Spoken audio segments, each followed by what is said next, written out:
But first, had to laugh to hear Waleed Aly, guru of the left, on Channel 10 last week, preaching exactly the wrong message from this coronavirus crisis. Tonight, as we look beyond COVID-19, it's time to talk about humankind's other existential threat. There are striking parallels. Well, there are parallels that sure excite Waleed, but should scare the hell out of you. They should make you very worried about how global warmists like Waleed are trying to use this crisis to make things even worse than they are now.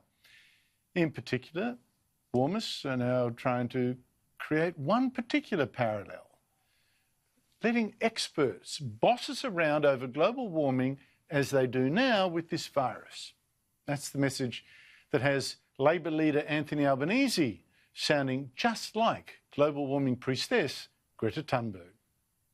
We're just talking about listening to the medical experts. I think we should listen to science much more on issues like climate change. We now must put our differences aside and cooperate and listen to the science and the experts. Okay, let's get this straight. We must now listen to global warming experts the way our governments listen to medical experts. You know, the ones who exaggerated this crisis, who told us up to 150,000 Australians would die, who said that we'd run out of ICU beds a month ago, who got us to buy probably around 7,450 more ventilators than the 20 or so we actually need, who demanded this lockdown that is now destroying our economy. And we should now put our economy in the hands of global warming experts as well. Okay? But which experts? Ones like Tim Flannery, maybe, our former Chief Climate Commissioner, famous for his own alarmist predictions. Even the rain that falls isn't actually going to fill our dams and our rivers. No, okay, well, maybe not him.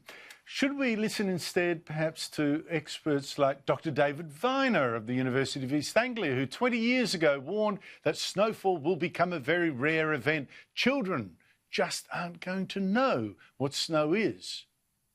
Well, no, maybe not. Or must we now listen to our CSIRO, which in 2003 warned that at best our snow season will be cut short by 5 days and at worst by 40 days by 2020, with other researchers 8 years ago confirming that, yes, enjoy the snow in our Alps because by 2020, this year, it could be gone. Now, I mentioned these expert predictions about global warming stopping the snow this year, 2020, because, in fact, last year's great snow season has now been followed this year by a huge early dump of snow, 0.5 metre of it, over the Alps, over the past week, more than a month before the snow season, in what was Victoria's coldest and wettest start to May in more than 5 decades. Canberra recorded its coldest April day on record. Global warming. I'm freezing in here, I'll tell you. You see, experts, particularly global warming experts, environmental experts, do also get things wrong. They do tend to catastrophise, to predict the worst, at least the ones who get the attention, they do. And it's always been like that. Remember 50 years ago when Professor Paul Ehrlich was the great global guru of the planet with international bestsellers like The Population Bomb, warning that the world was fast running out of food. Sometime in the next 15 years, the end will come. And by the end, I mean an utter breakdown of the capacity of the planet to support humanity. Whoops, that didn't happen either. So, on top of that, this fallibility of the experts, you've got to add the fallibility of politicians and journalists who tell you what the experts are saying. Which experts do they tell us to listen to? Well, quite often it is you've got to listen to the experts that they like or that they fund, or the ones that say what these politicians and journalists most want you to hear, which is why Tim Flannery, this catastrophist who predicted the rain would never again fill our dams and our river systems, that explains why he was made our Chief Climate Commissioner, even though he's really just an expert in mammals. He was saying what Labor, which was in government then, and journalists wanted us to hear. And besides, you know, when I hear journalists like Waleed Aly saying, listen to the experts, I don't think they really mean that.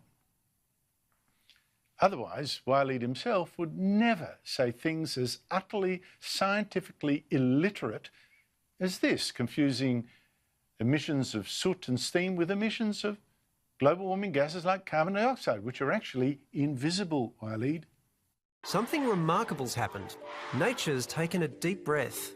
Get this, LA now has the cleanest air in the world. I know, I never thought I would say that. The drop in coal and oil use in China have reduced carbon dioxide emissions by at least 25%. Particulate pollutants have dropped in Delhi by 71% in just 1 week. With a third of the entire world in some form of lockdown, we've been given a small glimpse of what a healing planet looks like. Now, it's important that you don't fall for the Waleeds and the Albaneses and the Thunbergs and think that the lesson here is to listen only to experts and do exactly as they say. Now, I happen to believe experts are usually worth listening to.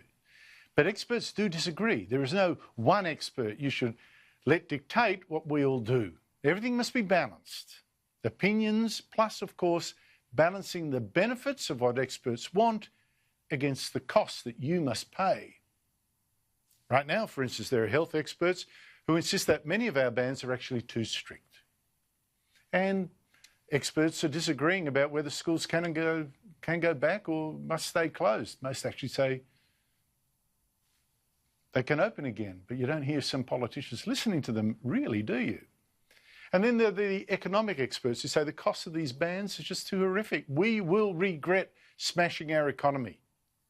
And that is, in the end, what Waleed Aly just doesn't get in looking at this devastation and thinking, this is inspiring. For all its horrors, this pandemic has given us something precious. Proof that when faced with an unseen, intangible force of nature, we do have the ability and the will to make fundamental changes to the way that we live our lives.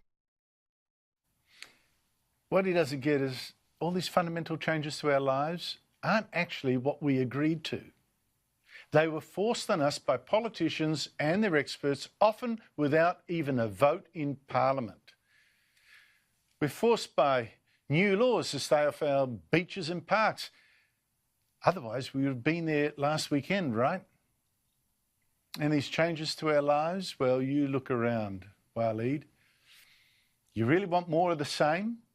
Green policies that would now shut down those same factories with those terrible chimneys and destroy jobs and make us all even poorer than we're going to be after this?